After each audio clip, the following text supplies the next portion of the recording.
Ça y est, on est de retour à Bruxelles. Pour ce 14e épisode de Le Bruit qui court, on est de retour à Bruxelles et à la routine du Parlement européen après une semaine riche en émotions à vélo la semaine dernière. Évidemment, je vais commencer par vous débriefer cette semaine où j'ai rencontré des personnes formidables et qui a été une semaine très inspirante et qui m'a rappelé aussi pourquoi je me suis engagée en politique malgré mes doutes. Cette semaine, je veux aussi vous parler de la question de la désobéissance civile qui a fait couler beaucoup d'encre ces dernières semaines et qui m'a valu une petite lettre de remontrance de la part du président du Parlement européen. Je vais vous expliquer tout ça. Et je vais aussi vous parler cette semaine du déferlement de haine à l'égard des musulmans et des annonces scandaleuses de Macron sur la question des migrants. Et puis pour finir, pour notre coin des lobbies cette semaine, on aura une petite pantoufle. Allez, c'est parti, générique.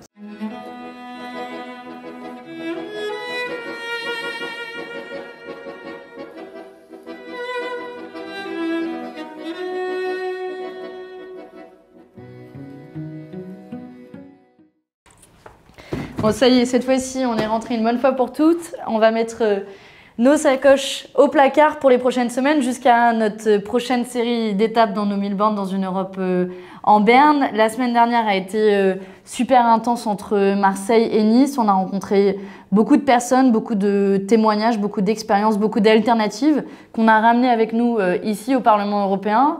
Et on a essayé de réfléchir à comment donner au mieux la parole à tous ces gens-là.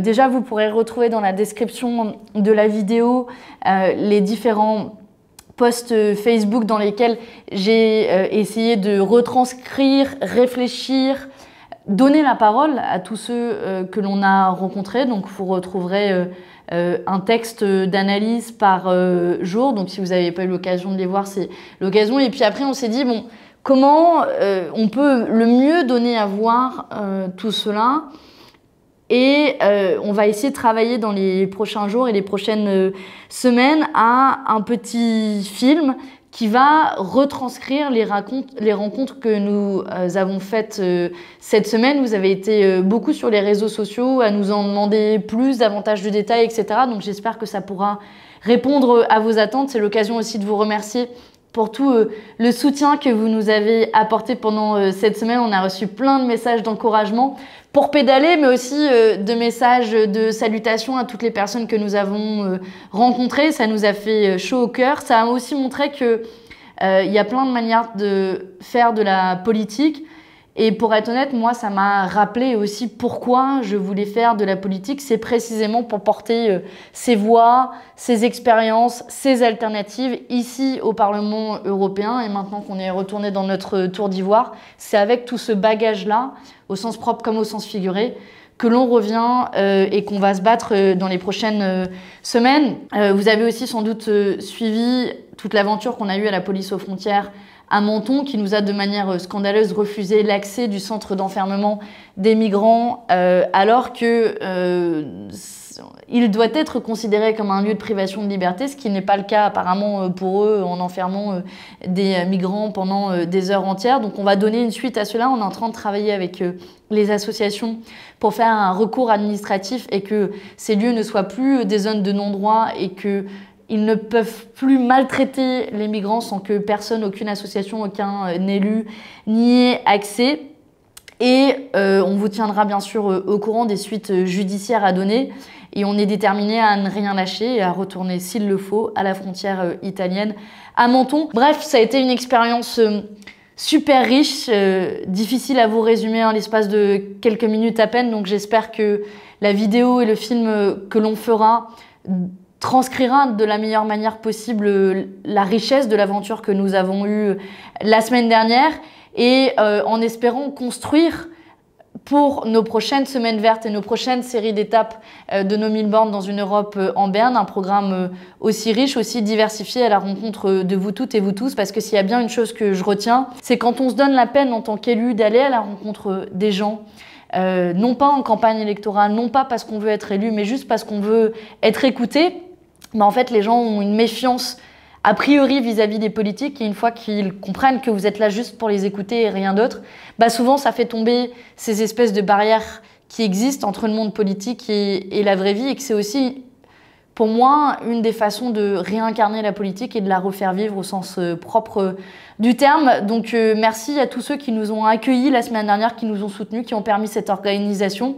Et puis du coup, à suivre avec, j'espère, un film qui vous plaira. Vous reconnaissez l'endroit ?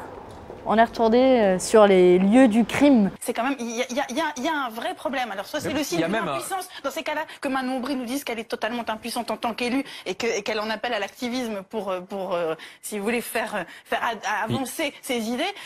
Mais là, elle peut pas rester. Enfin, si ça se passe mal, il y aura une responsabilité de sa part dans cet appel, quand même. Parce que... Là où j'ai manifesté mon soutien à la désobéissance civile et invité nos amis d'Extinction Rebellion à venir au Parlement européen, et d'ailleurs ils sont toujours les bienvenus.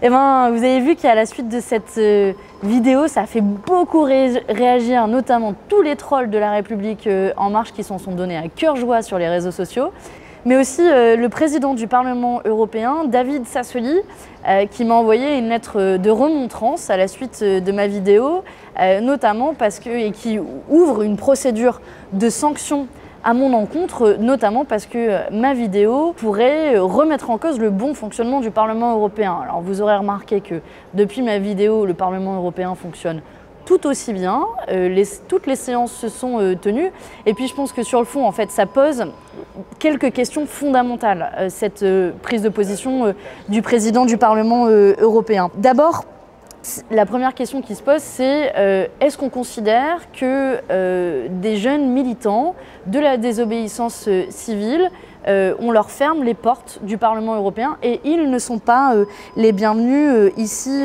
au Parlement? Deuxième question, dans quelle mesure les parlementaires européens jouissent d'une liberté d'expression en tant qu'élus?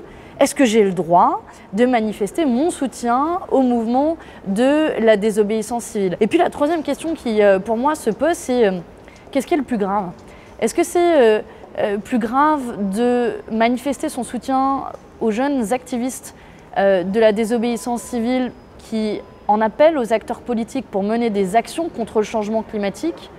Ou est-ce que c'est plus grave de recevoir de l'argent des lobbies privés par exemple, de think tanks qui sont climato-sceptiques, comme le font certains eurodéputés. Et vous remarquerez que dans le premier cas, et c'est le mien, eh bien, une procédure de sanction est ouverte à mon encontre. Dans le deuxième cas, ça ne pose absolument aucun problème ici au Parlement européen. C'est les portes grandes ouvertes pour les lobbies privés. Ceux qui sont climato-sceptiques, qui disent que le changement climatique, ça pose aucun problème.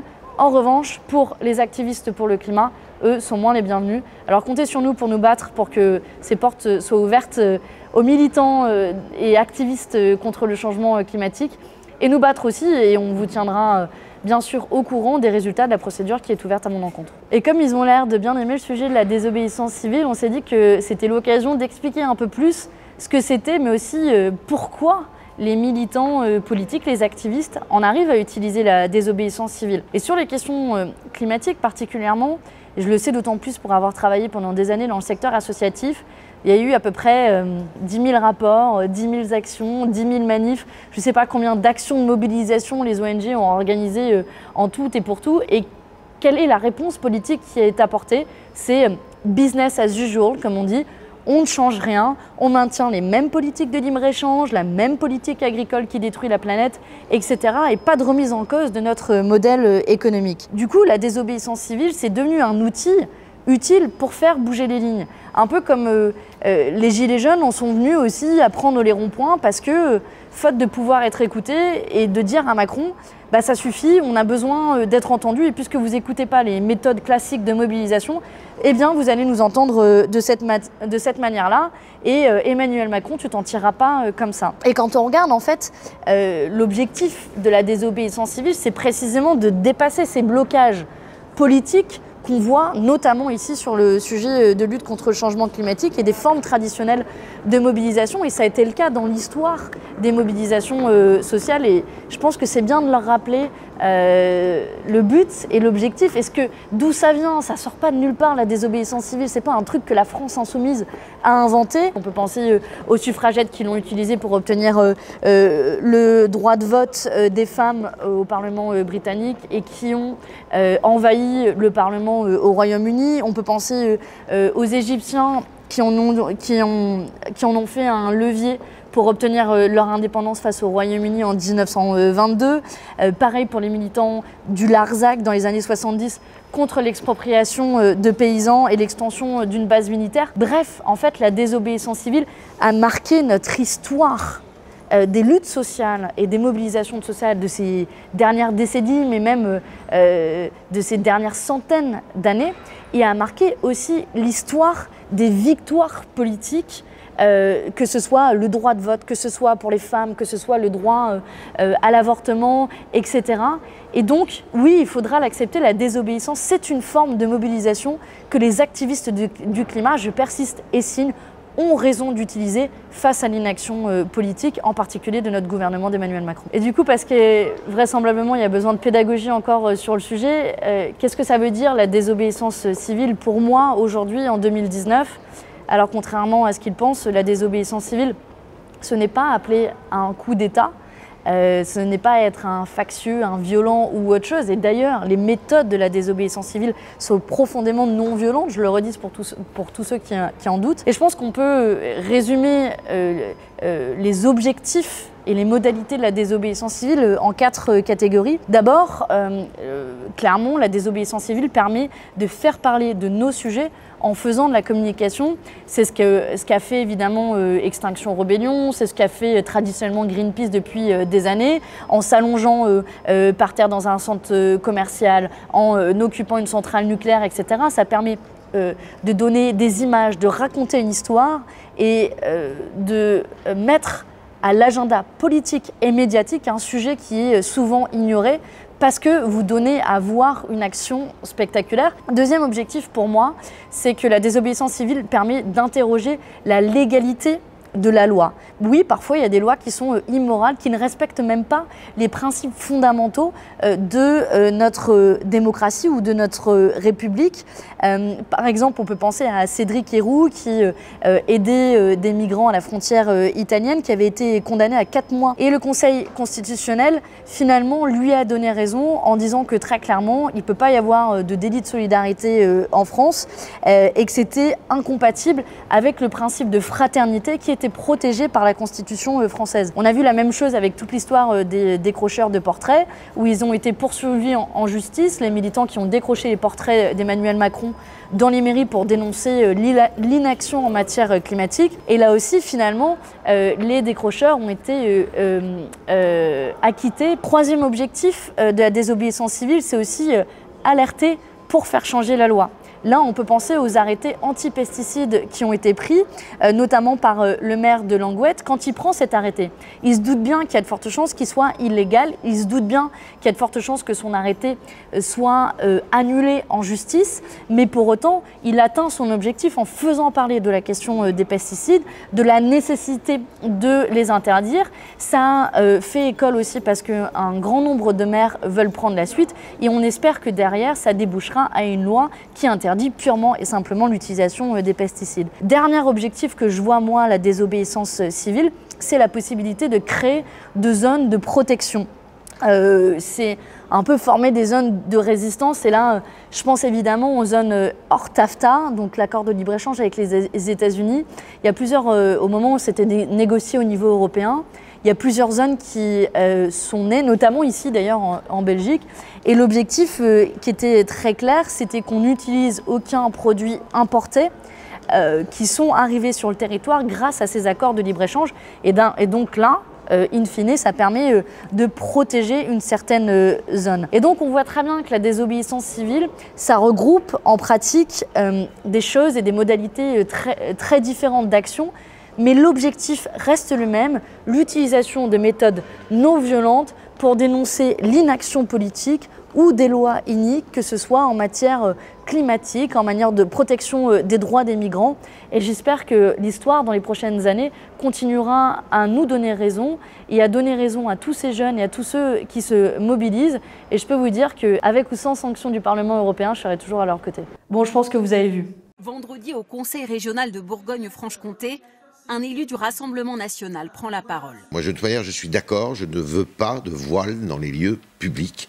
De bien vouloir demander à l'accompagnatrice qui vient de rentrer dans cette salle de bien vouloir retirer son voile islamique, s'il vous plaît. Il ne faudrait pas le déplacer et dire c'est pas un signe religieux qu'on veut interdire ou étendre une interdiction d'un signe religieux, c'est un signal politique, comme on interdit un uniforme SS, tout simplement. Voilà. Le voile en soi n'est pas souhaitable dans notre société, tout simplement. C'est pas quelque chose à encourager, c'est pas quelque chose d'interdit, mais c'est pas non plus quelque chose à encourager. Ce que ça dit sur la condition féminine, ce que ça dit n'est pas conforme à nos valeurs, tout simplement. On a depuis un mois une séquence politique et médiatique terrible et hyper nauséabonde à l'égard des musulmans. Alors ça a commencé avec la séquence, on se souvient tous, d'un élu régional, Rassemblement National, qui a littéralement humilié une femme en lui demandant de sortir du conseil régional parce qu'elle portait le voile et son seul tort était de porter le voile. Et depuis, c'est la porte ouverte à tous les abus, tout le monde s'en donne à cœur joie, En Marche,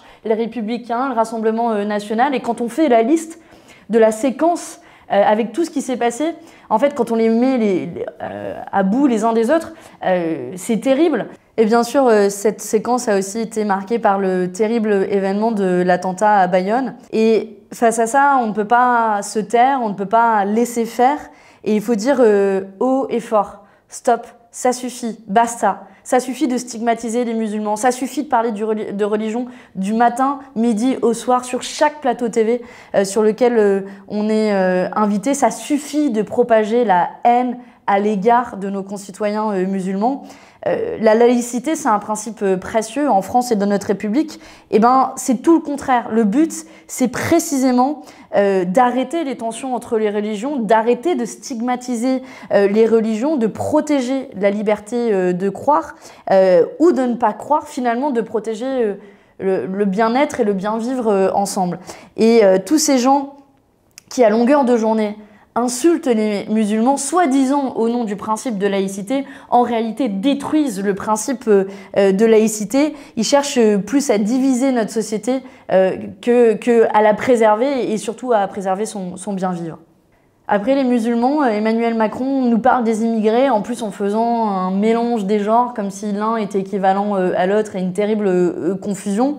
Et nous fait une série d'annonces sur les questions d'immigration, à peine en fait quelques mois après le vote de la loi Asile-Immigration, puis c'est une tendance en fait en France et en particulier la droite, quand on ne veut pas parler des enjeux sociaux, quand on ne veut pas parler des mobilisations climat, quand on ne veut pas parler de la terrible réforme du chômage qui est la pire saignée sociale de ces dernières années, quand on ne veut pas parler de la réforme à venir des retraites, eh ben on fait diversion avec un énième débat sur l'immigration et des énièmes annonces sur les questions migratoires. Et sur le fond, les annonces de cette semaine sont malheureusement gravissimes. Elles ont été parsemées dans l'interview de Valeurs Actuelles, puis ensuite on a eu ces 20 mesures qui ont été annoncées par Édouard Philippe. Mais il ne faut aussi pas être dupe sur la manière dont les choses ont été présentées, il faut les décortiquer dans le détail. Les médias, ils ont choisi de mettre le focus sur la question des quotas, sur les migrants économiques. Il faut bien comprendre de quoi on parle, parce qu'on parle en fait d'immigration professionnelle, de gens qui immigrent pour occuper un poste le plus souvent non vacant, en France, sur des secteurs économiques en tension sur lesquels on a du mal à recruter.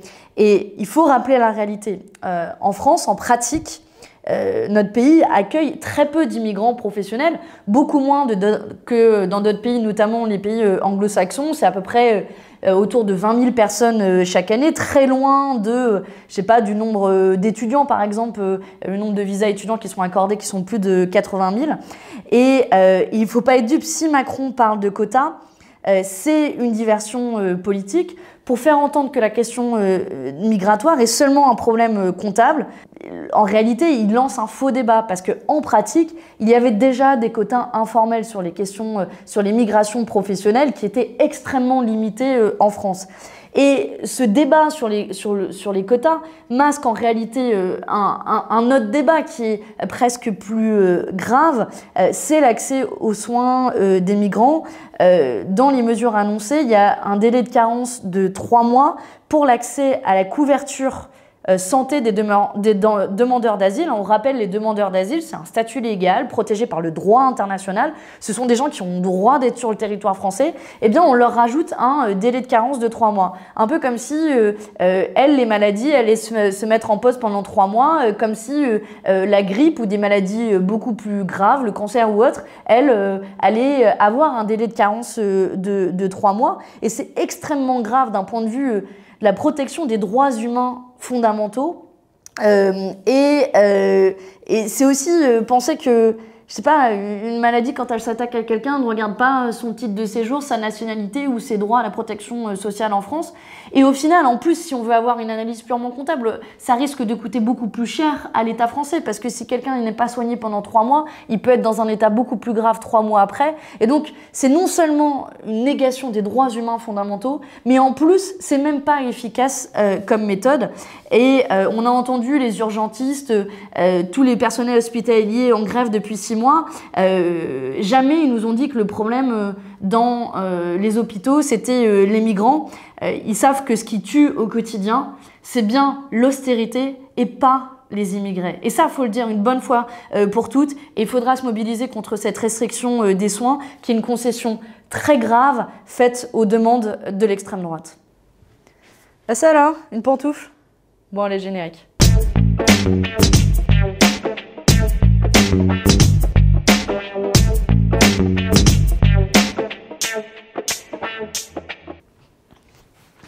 Bon, pour notre coin des lobbies, cette semaine, on va vous parler de pantouflage. Alors, désolé, on n'avait pas de belle charentaise à vous présenter, donc j'ai pris juste ma chaussure.